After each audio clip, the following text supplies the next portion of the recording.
G'day folks, welcome to another PTP fishing and a video that I've been wanting to do for a very long time.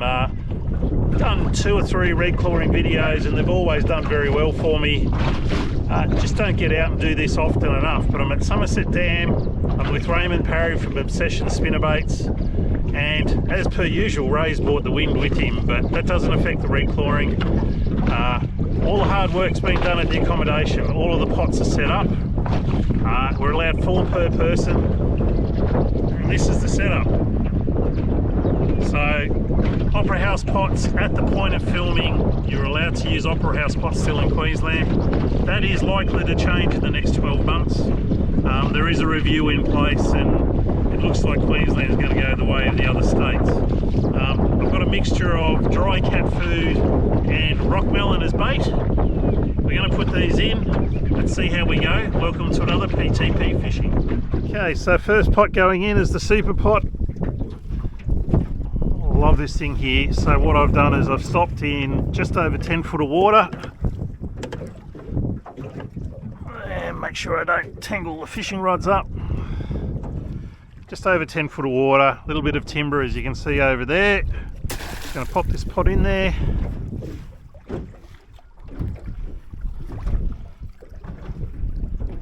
And with Redclaw, pretty much need to soak them overnight. So that's on the bottom there now.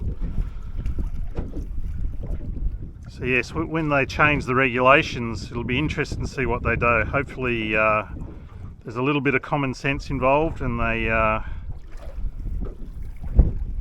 think about the Redclaw and the fact that you need to soak them overnight for, or at least for extended periods of times, and the pots that they use down south just won't work that way. So anyway, first pot's in, 7 more to go. So because I've got 8 pots, I'm going to adjust the depth. So we're sitting here in about 9 foot of water. I know there's quite a big step up here, so let's get that guy in there and we'll keep going. There we go. Number 3, similar depth to the first one. I haven't spread them out very far, and that's just because when we come and check them in the morning, if they're here we'll get lots from one spot. If they're not, then we'll just move them again.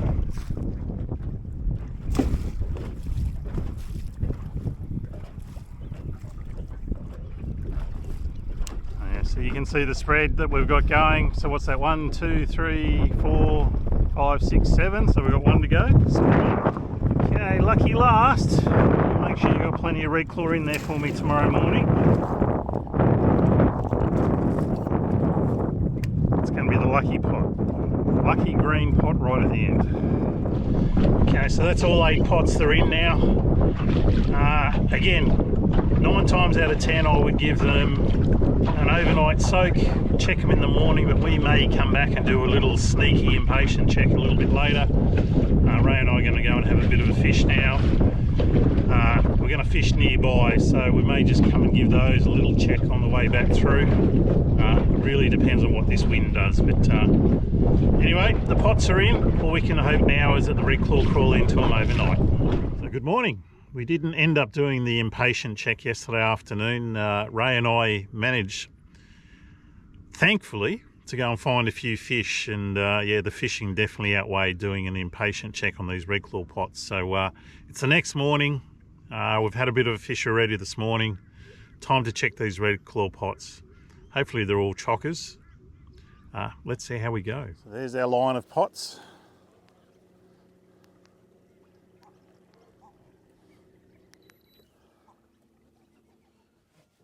There's pot number 1. That's probably not the smartest thing to drive straight over the top of it, but that's right. And what have we got? We got 1.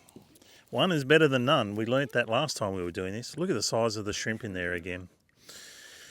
There's some monster shrimp in there. Anyway, 1 little red claw. That's okay, that's a start. Okay, so we haven't started with a donut. Pretty sure this is the super pot. So super pot's been lucky for me since I got it.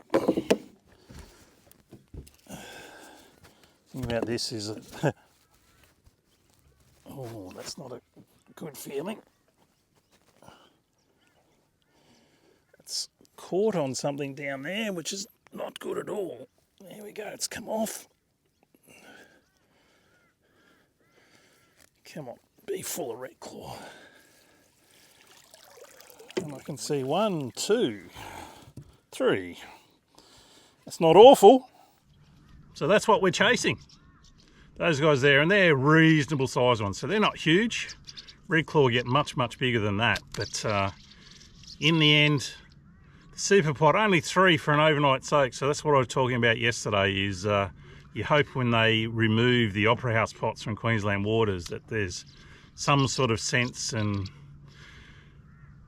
yeah, they just think about what redclawing is all about, and certainly an overnight soak is an essential part of it. You're not going to be able to do that with an open top lift net. Anyway, we've got 4 so far out of 2 pots. We'll check the others. So as you remember when we put these in yesterday, it was really windy and we were getting blown around all over the place. So unfortunately, I've got a funny feeling that we've put these pots in very, very shallow water, which isn't ideal. The first couple were okay. These ones here could well be way too shallow. So I'm looking for excuses if there's nothing in here.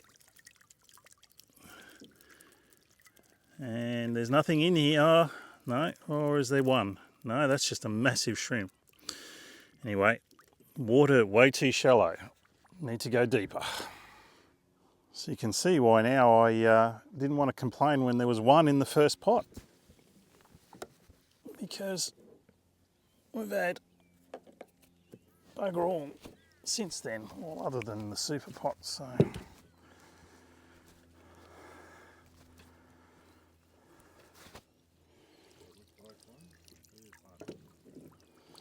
one little one in that guy, which is again better than none.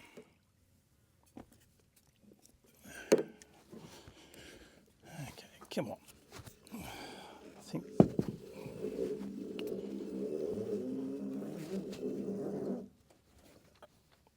that's not good. So that was super disappointing. I'm down a Redclaw pot. There wasn't many Redclaw in there, and it just shows you in that wind yesterday. I put the pots too shallow, so some of those pots are only in 4 or 5 foot of water. So I've relocated them, put them all in that 10 to 15 foot range. Again, we may do it a little impatient check on a couple of those on our way back home this afternoon, but for the moment, they've got one more soak overnight tonight. Hopefully we have a bit more success. But anyway, that's redclawing for you, isn't it?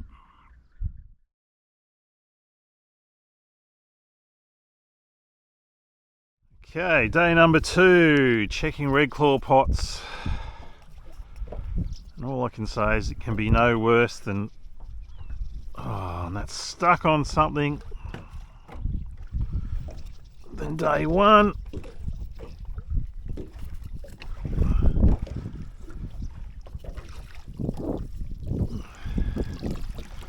Yes, it could, because there's only 2 in the super pot, and yesterday oh no, there's 3 in there. Deja vu. Okay, so the super pot actually had 4. There was one hiding in underneath the bait trap.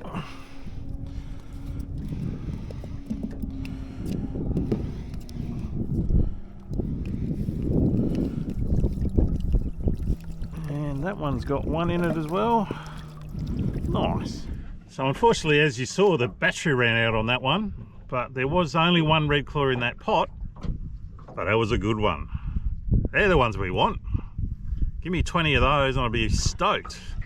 Unfortunately, I don't think we're going to get 20 of those, but anyway, they're the size we want, but every pot so far has had a Redclaw in it. Before he kicks out and jumps back in the water, I'm going to pop him in the esky, but that's what we're chasing, fellas like that.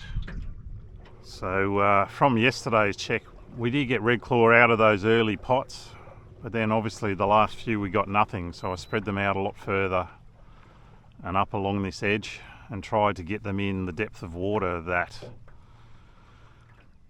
the first pots that actually had some in it was in. So it'll be interesting to see how these go, because so far it hasn't been a bad little start.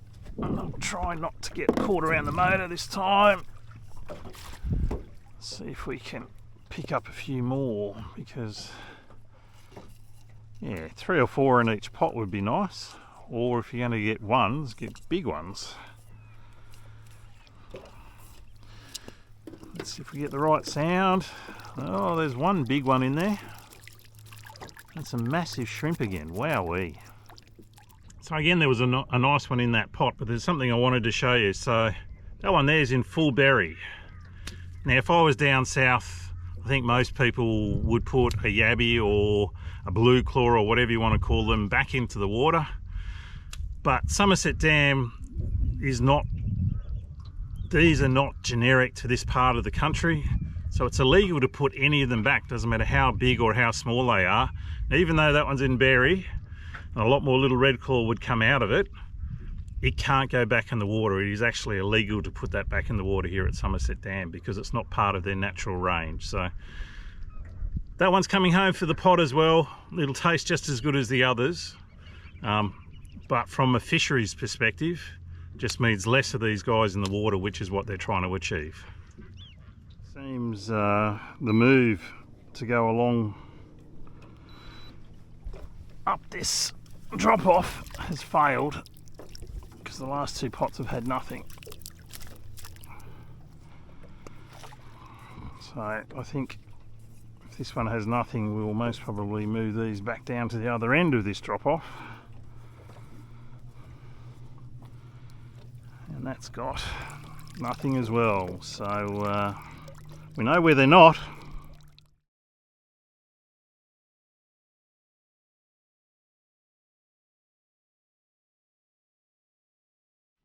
Okay, it's morning number 3, final check of the Redclaw pots. As you've seen, it's been a little bit slow, a little bit disappointing. I've just had a really interesting conversation with a guy at the boat ramp. One of the locals, Redclaw, was here all the time. And he said to me, an overnight soak most probably isn't enough at the moment. He said, there's a lot of pressure on the Redclaw.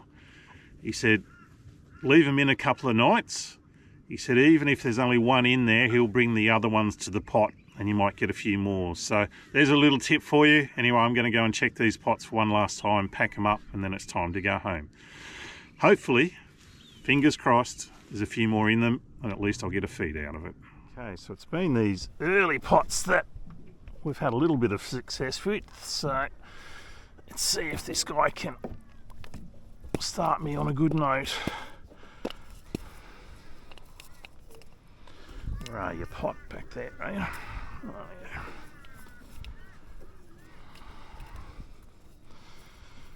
Yeah, super pot. Oh, geez, I can see one in there. One absolute honker. Oh, Jesus. My goodness me. That's bigger than pretty much everything I've caught so far. That's huge. Well, not many in the super pot, but look at the size of that thing. Look at the claw on it. They do get bigger than that still, but that's definitely at the upper end of the size bracket. Another half a dozen of those, and I don't need another 10 or so. I just need 5 or 6 of these, and you definitely get a feed out of that. Big fat tails on these guys. That's awesome. Okay, well that big fella gives me a little bit of hope. Gives me a bit of hope indeed. Oh, there's some flapping. What have we got in there? 2. Nice. Check that out. That fish has just come over here. That's a big Saratoga, like a big Saratoga. That is so cool.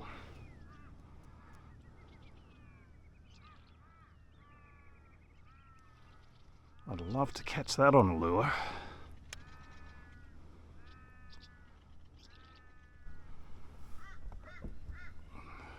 Right. Oh, I don't want to scare him. Wowee. Isn't that amazing? Aren't you beautiful? You see me now.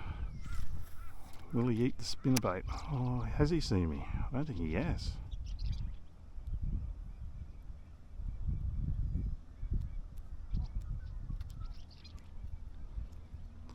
How's that for some ridiculous footage, folks? Oh, now he saw me. So, sorry, folks, I got a little distracted by that Saratoga, and a second one actually came in as well, but I need to check these pots, so I'm sure they won't run away. I can hear them splashing behind me, so let's check pot number 3.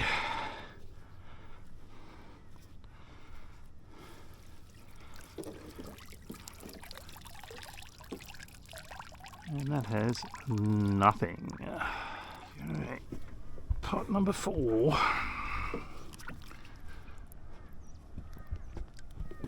Come on, be nice to me. The donut pots are no good. 1 or 2's better than a donut. That doesn't sound good either. Oh no, there's one little one in there. That's actually a blue claw, that one, not a red claw, by the look of it.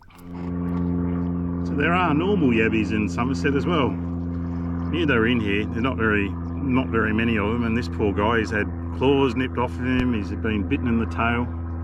Anyway, he's in more trouble now, he's coming home for tea. Okay, which one do I go? Left or right? Oh, this could just be a tangle. I think we'll do the one with the shorter cord. Hope that that's not tangled up with this other one, which it looks like it most probably is. It's the problem with long cords, folks. Oh.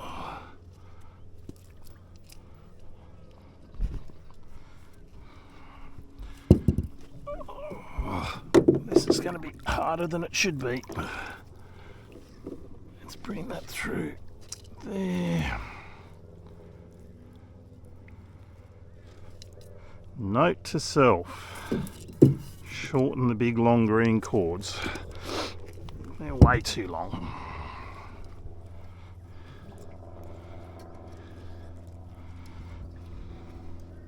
Oh, look out. I saw one stonker, 2, and another blue claw, a bigger blue claw. So I think there's 4 in there in total. That's a good pot. Happy with that one. So that's what you want to see when you pull the pot up. So there's one really nice red claw there, and that's quite a big blue claw, or a native yabby, or a common yabby, whatever you want to call them. So 4 in there, and amazing that I pulled that other pot up, nothing, and it was sitting right next to it. So I moved these last 2 quite a long way away from where we were for all the other pots were over there. But I moved these because basically neither of these pots has produced a red claw so far. So I thought, well, why keep flogging a dead horse? We'll try somewhere different. So 1 in either of these 2 will be a better result than the 0 that they got before. And there you go. There's 1. 1's better than none. How often have I said that in the past? Okay, lucky last.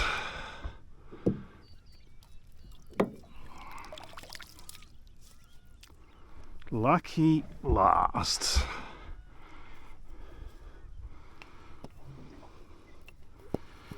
Okay, feels heavy compared to the last pot, but it's a different type of pot.